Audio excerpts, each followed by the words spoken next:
200 ಕೋಟಿ ರೂಪಾಯಿ ಹಣ, 26 ಶತಕೋಟ್ಯಾಧಿಪತಿಗಳ ಒಕ್ಕೂಟ, ಅಮೆರಿಕದ ಅಧ್ಯಕ್ಷರ ಸಹಿತ ಅತ್ಯಂತ ಪ್ರಭಾವಿಗಳಿಂದ ಖಟ್ಟರ್ ವಿರೋಧ, ಸ್ವಂತ ಪಕ್ಷದೊಳಗೂ ಹಿತಶತ್ರುಗಳು. ಹೀಗೆ ಪಟ್ಟಿ ಮಾಡ್ತಾ ಹೋದ್ರೆ ಆತನ ಸೋಲು ಖಚಿತ ಆಗ್ಬೇಕಾಗಿತ್ತು. ಅದಕ್ಕೂ ಮೊದಲು ಆತ ಅಧಿಕೃತ ಅಭ್ಯರ್ಥಿಯಾಗೋದು ಕೂಡ ಬರೀ ಕನಸಿನ ಮಾತಾಗಿತ್ತು.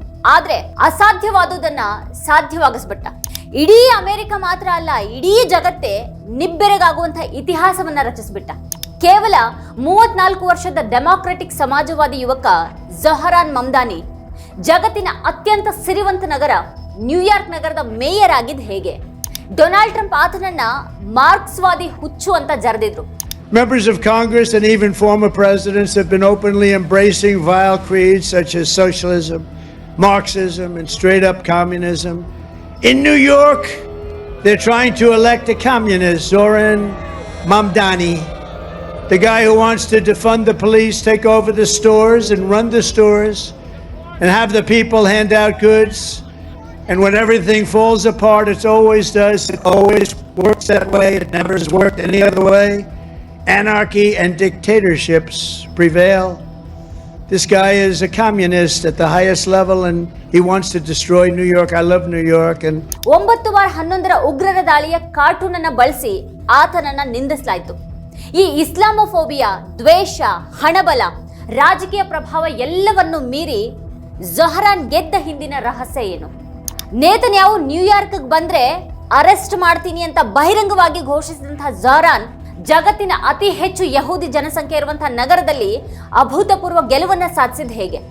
ಬಿಲ್ ಕ್ಲಿಂಟನ್, ಬ್ಲೂಮ್ಬರ್ಗ್ ರಂತಹ ದಿಗ್ಗಜರ ಬೆಂಬಲ ಇದ್ರೂ ಆಂಡ್ರೂ ಕ್ಯೂಮೋರ್ ಅಂತಹ ಅನುಭವಿ ರಾಜಕೀಯ ಸಾಮ್ರಾಜ್ಯವನ್ನ ಕೇವಲ $35 ನಂತಹ ಸಣ್ಣ ದೇಣಿಗೆಗಳಿಂದ ಜಹರಾನ್ ಉರುಳಿಸಿದ ಹೇಗೆ?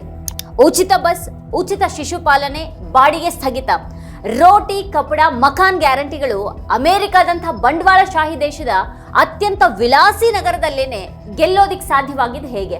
ತುಮಾರೆ ಪಾಸ್ ಕ್ಯಾ ಹೇ ಅಂದವರಿಗೆ ಮೇರೆ ಪಾಸ್ ಪೀಪಲ್ ಹೇ ಅಂತ ಜಹರಾನ್ ಕಟ್ಟಿದಂಥ 46,000 ಸ್ವಯಂ ಸೇವಕರ ಪಡೆ ಹಣಬಲದ ರಾಜಕೀಯವನ್ನ ಸೋಲಿಸಿದ ಹೇಗೆ?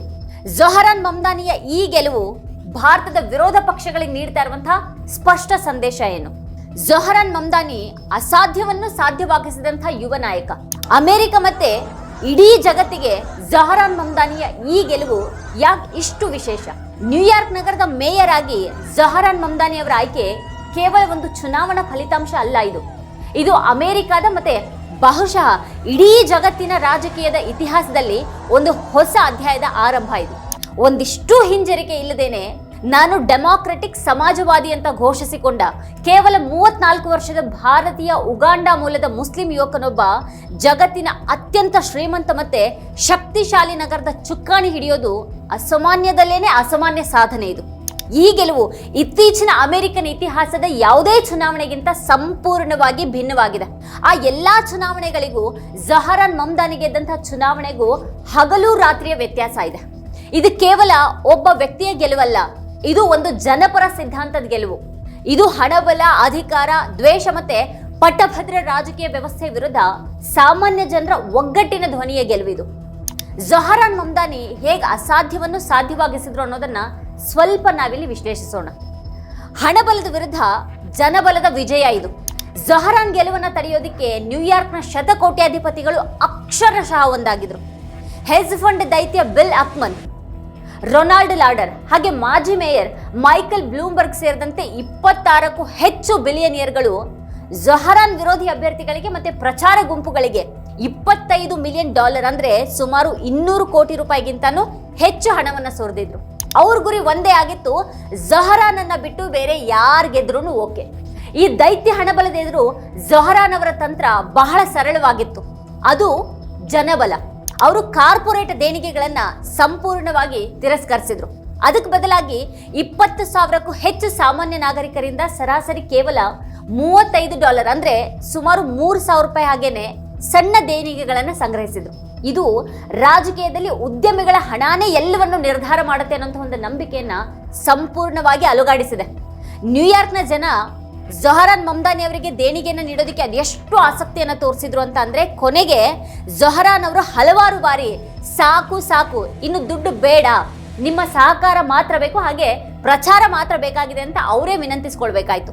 ರಾಜಕೀಯ ದಿಗ್ಗಜರು ಮತ್ತೆ ಪ್ರಭಾವಿಗಳ ಸೋಲಿದು. ಡೆಮಾಕ್ರೆಟಿಕ್ ಪಕ್ಷದ ಪ್ರಾಥಮಿಕ ಚುನಾವಣೆಯಲ್ಲಿ ಜೊಹರಾನ್ ಸೋಲಿಸಿದ್ದು ಆಂಡ್ರೂ ಕ್ಯುಮೋ ಅವರನ್ನ. ಕ್ಯುಮೋ ಸಾಮಾನ್ಯ ಅಭ್ಯರ್ಥಿಯೇನಾಗಿರಲಿಲ್ಲ. ಅವರು ನ್ಯೂಯಾರ್ಕ್ ರಾಜ್ಯದ ಮಾಜಿ ಗವರ್ನರ್. ಅವ್ರ ತಂದೆ ಕೂಡ ಗವರ್ನರ್ ಆಗಿದ್ದವರು. ಪಕ್ಷದಲ್ಲೇ ಬಿಲ್ ಕ್ಲಿಂಟನ್, ಬ್ಲೂಮ್ಬರ್ಗ್ರಂತಹ ಘಟಾನುಘಟಿಗಳ ಬೆಂಬಲ ಅವರಿಗಿತ್ತು. ಡೆಮಾಕ್ರೆಟಿಕ್ ಪಕ್ಷದ ಅಭ್ಯರ್ಥಿ ಆಯ್ಕೆಯಲ್ಲಿ ಜೊಹರಾನ್ ಎದುರು ಸೋತರು ಕೂಡ ಕ್ಯುಮೋ ಸ್ವತಂತ್ರ ಅಭ್ಯರ್ಥಿಯಾಗಿ ಕಣಕ್ಕಿಳಿದಿದ್ರು. ಅಲ್ಲೂ ಕೂಡ ಈಗ ಸೋತಿದ್ದಾರೆ. ಕ್ಯುಮೋ ಅವರ ಸೋಲು ಕೇವಲ ಒಬ್ಬ ವ್ಯಕ್ತಿಯ ಸೋಲಲ್ಲ, ಅದು ಕಾರ್ಪೊರೇಟ್ ಬೆಂಬಲಿತ, ಸ್ಥಾಪಿತ, ಪುರಾತನ ರಾಜಕೀಯದ ಸಂಪೂರ್ಣ ತಿರಸ್ಕಾರ ಆಗಿದೆ. ಮತದಾರರು ಇಲ್ಲಿ ಅನುಭವಕ್ಕಿಂತ ಹೆಚ್ಚಾಗಿ ಬದಲಾವಣೆಯ ದೃಷ್ಟಿಕೋನಕ್ಕೆ ಮತ ಹಾಕಿದ್ದಾರೆ. ಜೊಹರಾನ್ ಗೆಲುವು ಯಾರು ಗೆಲ್ಲಬೇಕು ಅಂತ ವ್ಯವಸ್ಥೆ ನಿರ್ಧಾರ ಮಾಡುತ್ತೆ ಅನ್ನುವಂತಹ ಪುರಾತನ ನಿಯಮವನ್ನ ಮುರಿದು ಹಾಕಿದೆ. ದ್ವೇಷ, ಪೂರ್ವಗ್ರಹ ಮತ್ತೆ ಗುರುತಿನ ರಾಜಕೀಯದ ಸೋಲಾಗಿದೆ ಇದು. ಜೊಹರಾನ್ ತಮ್ಮ ಗುರುತನ್ನ ಯಾವತ್ತಿಗೂ ಕೂಡ ಮರೆಮಾಚಲಿಲ್ಲ. ತಾನು ಭಾರತೀಯ ಆಫ್ರಿಕನ್ ಮೂಲದ ವಲಸಿಗ, ಮುಸ್ಲಿಂ ಮತ್ತೆ ಡೆಮಾಕ್ರೆಟಿಕ್ ಸಮಾಜವಾದಿ ಅಂತ ಹೆಮ್ಮೆಯಿಂದ ಹೇಳ್ಕೊಂಡ್ರು. ಇದೇ ಕಾರಣಕ್ಕಾಗಿನೇ ಅವರನ್ನ ತೀವ್ರವಾಗಿ ಗುರಿ ಮಾಡಲಾಯಿತು. ಸ್ವತಃ ಡೊನಾಲ್ಡ್ ಟ್ರಂಪ್ ಜೊಹರಾನ್ ಅವರನ್ನ 100% ಕಮ್ಯುನಿಸ್ಟ್ ಹುಚ್ಚ ಅಂತ ಜರದ್ರು. ಅದಕ್ಕೆ ಜೊಹರಾನ್ ನಾನು ಟ್ರಂಪ್ರ ಅತಿ ಕೆಟ್ಟ ದುಸ್ವಪ್ನ ಅಂತ ದಿಟ್ಟ ತಿರುಗೇಟನ್ನ ನೀಡಿದ್ರು. ವಿರೋಧಿಗಳು ಅವರನ್ನ ಯಹೂದಿ ವಿರೋಧಿ ಅಂತ ಬಿಂಬಿಸೋದಿಕ್ ಪ್ರಯತ್ನ ಪಟ್ರು. ಅದಕ್ಕೆ ಜೊಹರಾನ್ ನಾನು ನ್ಯೂಯಾರ್ಕ್ನ ಪ್ರತಿಯೊಬ್ಬ ಯಹೂದಿ ನಾಗರಿಕರ ಜೊತೆಗೆ ನಿಲ್ತೀನಿ ಅಂತ ಹೇಳೋ ಮೂಲಕ ದ್ವೇಷವನ್ನ ವಿಭಜನೆ ಅಸ್ತ್ರವಾಗಿಸೋದನ್ನ ತಡೆದ್ರು. ಅವರು ತಮ್ಮ ಮುಸ್ಲಿಂ ಗುರುತನ್ನ ಎಲ್ಲಾ ದುಡಿಯುವ ವರ್ಗಗಳ ಪರವಾದಂತಹ ಆರ್ಥಿಕ ನ್ಯಾಯದ ಹೋರಾಟದೊಂದಿಗೆ ಜೋಡಿಸಿದ್ರು. ಈ ಗೆಲುವು ಕೇವಲ ಆರ್ಥಿಕ ಅಸಮಾನತೆಯ ವಿರುದ್ಧ ಮಾತ್ರ ಅಲ್ಲ, ಇದು ಅಮೆರಿಕದ ರಾಜಕೀಯದಲ್ಲೇನೆ ಆಳವಾಗಿ ಬೇರೂರಿರುವಂತಹ ಇಸ್ಲಾಮೋಫೋಬಿಯಾ ಮತ್ತೆ ಜನಾಂಗೀಯ ದ್ವೇಷದ ವಿರುದ್ಧದ ಪ್ರಚಂಡ ಜಯ ಕೂಡ ಹೌದು. ಜೊಹರಾನ್ ಅವರನ್ನ ಭಯೋತ್ಪಾದಕರ ಪರ ಸಹಾನುಭೂತಿ ಉಳ್ಳವ ಅಂತ ಕರೆಯಲಾಯಿತು. ಅವ್ರ ಹೆಸರನ್ನ 9/11 ದಾಳಿಯೊಂದಿಗೆ ಹೋಲಿಸುವಂತಹ ಅತ್ಯಂತ ಕೀಳುಮಟ್ಟದ ಜನಾಂಗೀಯ ಕಾರ್ಟೂನ್ಗಳನ್ನು ಹರಡಲಾಯಿತು. ಸ್ವತಃ ಅಧ್ಯಕ್ಷ ಡೊನಾಲ್ಡ್ ಟ್ರಂಪ್ ಜೊಹರಾನ್ ಏನಾದ್ರೂ ಗೆದ್ರೆ ನ್ಯೂಯಾರ್ಕ್ಗೆ ನೀಡುವಂತಹ ಆರ್ಥಿಕ ನೆರವನ್ನ ಕಡಿತಗೊಳಿಸೋದಾಗಿ ಬೆದರಿಕೆಯನ್ನು ಹಾಕಿದ್ರು. ಆದ್ರೂ ಕೂಡ ಈ ದ್ವೇಷದ ರಾಜಕಾರಣ ಅಲ್ಲಿ ಕೆಲಸ ಮಾಡಲಿಲ್ಲ. ಇದಕ್ಕೆ ಪ್ರಮುಖ ಕಾರಣ ಅಂತ ಅಂದ್ರೆ ಗಾಜಾದಲ್ಲಿ ನಡೀತಾ ಇರುವಂತಹ ಯುದ್ಧದ ಬಗ್ಗೆ ಅಮೆರಿಕದ ಯುವ ಜನರಲ್ಲಿ ಮೂಡಿದಂತಹ ತೀವ್ರ ವಿರೋಧ.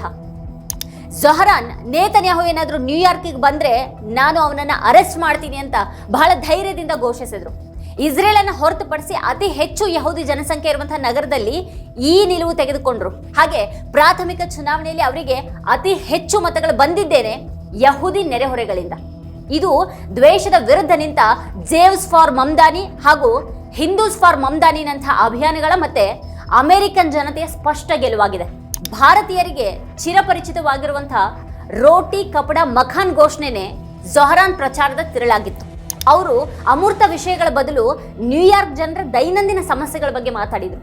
ಬಾಡಿಗೆ ಸ್ಥಗಿತ ಅಂದ್ರೆ ಲಕ್ಷಾಂತರ ಬಾಡಿಗೆದಾರರಿಗೆ ತಕ್ಷಣದ ಪರಿಹಾರ, ಉಚಿತ ಬಸ್ ಸಾರಿಗೆ ಮೂಲಕ ದುಡಿಯುವ ವರ್ಗದ ಪ್ರಯಾಣದ ವೆಚ್ಚ ಕಡಿತ ಮಾಡೋದು, ಹಾಗೆ ಸಾರ್ವತ್ರಿಕ ಮಕ್ಕಳ ಆರೈಕೆ ಯೋಜನೆಯ ಮೂಲಕ ಪೋಷಕರಿಗೆ ದೊಡ್ಡ ಆರ್ಥಿಕ ಹೊರೆ ಇಳಿಕೆ, ಅಗ್ಗದ ದಿನಸಿಯನ್ನು ಒದಗಿಸುವ ಮೂಲಕ ಜೀವನ ವೆಚ್ಚವನ್ನು ಕಡಿಮೆ ಮಾಡುವಂತ ಭರವಸೆ. ಜೊಹರಾನ್ ಅವರ ಈ ಗ್ಯಾರಂಟಿಗಳು ವಿಲಾಸಿ ನ್ಯೂಯಾರ್ಕ್ನೊಳಗೆ ಮೌನವಾಗಿ ದಿನ ದೂಡ್ತಾ ಇದ್ದಂತಹ ಜನಸಾಮಾನ್ಯರಿಗೆ ಆಶಾಕಿರಣದ ಹಾಗೆ ಕಾಣ್ತು. ಜೊಹರಾನ್ ಗೆಲುವಿನ ಹಿಂದಿನ ನಿಜವಾದ ಶಕ್ತಿ ಅಂತ ಅಂದ್ರೆ ಅವರ 46,000 ಸ್ವಯಂ ಸೇವಕರ ತಂಡ. ಇದು ನ್ಯೂಯಾರ್ಕ್ ಇತಿಹಾಸದಲ್ಲೇನೆ ಅತಿ ದೊಡ್ಡ ಸ್ವಯಂ ಸೇವಕ ಚಾಲಿತ ಪ್ರಚಾರ ಆಗಿತ್ತು. ಈ ತಂಡ 10 ಲಕ್ಷಕ್ಕೂ ಹೆಚ್ಚು ಮನೆಗಳ ಬಾಗಿಲನ್ನ ತಟ್ಟಿದ್ರು. ನ್ಯೂಯಾರ್ಕ್ನ 83 ಲಕ್ಷ ಜನರಲ್ಲಿ ಸುಮಾರು 25 ಲಕ್ಷ ಜನರಿಗೆ ಇಂಗ್ಲಿಷ್ ಸರಿಯಾಗಿ ಮಾತನಾಡೋದಕ್ಕೆ ಬರೋದಿಲ್ಲ. ಅದನ್ನ ಅರಿತಂತ ಜೊಹರಾನ್ ಕೇವಲ ಇಂಗ್ಲಿಷ್ನಲ್ಲಿ ಪ್ರಚಾರವನ್ನ ಮಾಡಲಿಲ್ಲ, ಬದಲಾಗಿ ಅವರು ಹಿಂದಿ, ಉರ್ದು, ಬಂಗಾಳಿ, ಸ್ಪ್ಯಾನಿಷ್ ಭಾಷೆಗಳಲ್ಲಿ ನೇರವಾಗಿ ಜನರೊಂದಿಗೆ ಸಂವಾದವನ್ನ ನಡೆಸಿದ್ರು. ಅವರು ಟಿಕ್ಟಾಕ್, ಇನ್ಸ್ಟಾಗ್ರಾಮ್ಗಳನ್ನ ಅತ್ಯಂತ ಪರಿಣಾಮಕಾರಿಯಾಗಿ ಬಳಸಿಕೊಂಡ್ರು. ನೀರಸ ರಾಜಕೀಯ ಭಾಷಣಗಳ ಬದಲು ಹಾಸ್ಯ ಹಾಗೆ ಬಾಲಿವುಡ್ ಹಾಡುಗಳು ಮತ್ತೆ ಸಾಂಸ್ಕೃತಿಕ ಉಲ್ಲೇಖಗಳನ್ನ ಬಳಸಿದ್ರು. ಅಮಿತಾಬ್ ಬಚ್ಚನ್ ಅವರ ದೀವಾರ ಚಿತ್ರದ ತುಮ್ಹಾರೆ ಪಾಸ್ ಕ್ಯಾ ಹೈ ಡೈಲಾಗ್ ಅನ್ನ ಬಳಸಿದಂತ ಅವರ ವಿಡಿಯೋ ಒಂದು ವೈರಲ್ ಆಯ್ತು. ಅದಕ್ಕೆ ಜೊಹರಾನ್ ಉತ್ತರ ಮೇರೆ pass I have the people, ಅಂದ್ರೆ ನನ್ನ ಬಳಿ ಜನರಿದ್ದಾರೆ ಅನ್ನೋದಾಗಿತ್ತು. ಇದು ಅವರ ಇಡೀ ಪ್ರಚಾರದ ಸಾರಾಂಶ ಆಗಿತ್ತು.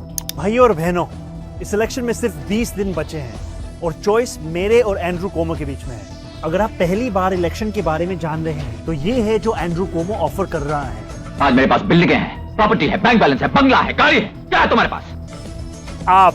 आपकी वजह से हमने $8 मिलियन रेज किया है. 6 लाख से ज्यादा दरवाजे खटखटाए हैं और बस इतने करीब है इस शहर का पहला साउथ एशियन मेयर बनाने के लिए. पर बात ये नहीं है कि मैं क्या बनूंगा, बात यह है कि मैं क्या करूंगा हमारे कम्युनिटीज के लिए और हर एक न्यूयॉर्कर के लिए।